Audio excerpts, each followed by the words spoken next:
গুই সাপ জাতীয় একটা প্রাণীর কথা সহিহ বুখারীতে এসেছে, যেটা আমাদের বাংলাদেশে অনেক এলাকায় সান্ডা বলে থাকে। তো এই গুই সাপ জাতীয় প্রাণী খাওয়া কিন্তু হারাম নয়। আমরা সহিহ বুখারীর বর্ণনায় জেনেছি যে আল্লাহ রাসূল সাল্লাল্লাহু আলাইহি ওয়াসাল্লামের স্ত্রী মাইমুনা রাদিয়াল্লাহু তাআলা আনহার বাসায় আল্লাহ রাসূল সাল্লাল্লাহু আলাইহি ওয়াসাল্লাম সহ অনেক সাহাবারা খেতে বসেছিলেন। সেখানে একটা প্লেটে গুই সাপকে ফ্রাই করে দেওয়া হয়েছিল। তো রাসূল সাল্লাল্লাহু আলাইহি ওয়াসাল্লাম খেয়াল না করে সাধারণ গোশত মনে করে সেখানে তিনি হাত দিচ্ছিলেন। তখন অনেক সাহাবারা, মহিলা সাহাবারা বললেন, ইয়া রাসূলুল্লাহ, এটা তো দব, এটা তো গুই সাপ। এই কথা শুনে আল্লাহ রাসূল সাল্লাল্লাহু আলাইহি ওয়াসাল্লাম সেখান থেকে হাতটা সরিয়ে নিলেন। তো এই দৃশ্য দেখে খালিদ ইবনে ওয়ালিদ রাদিয়াল্লাহু তাআলা আনহু উনি জিজ্ঞেস করলেন, ইয়া রাসূলুল্লাহ, গুই সাপ খাওয়া কি হারাম? হারামুন আদ-দাব্বু ইয়া রাসূলুল্লাহ, আপনি যে হাত সরিয়ে নিলেন, গুই সাপ খাওয়া কি হারাম?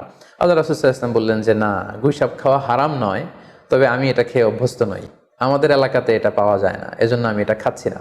তাহলে বোঝা গেল এক্ষেত্রে এটা রুচির সাথে সম্পৃক্ত। সো গুই সাপ হালাল বলে যে গুই সাপ আমাদেরকে খেতে হবে, সান্ডা আমাদেরকে খেতে হবে, এমন কোনো কথা নেই। আপনার যদি রুচিতে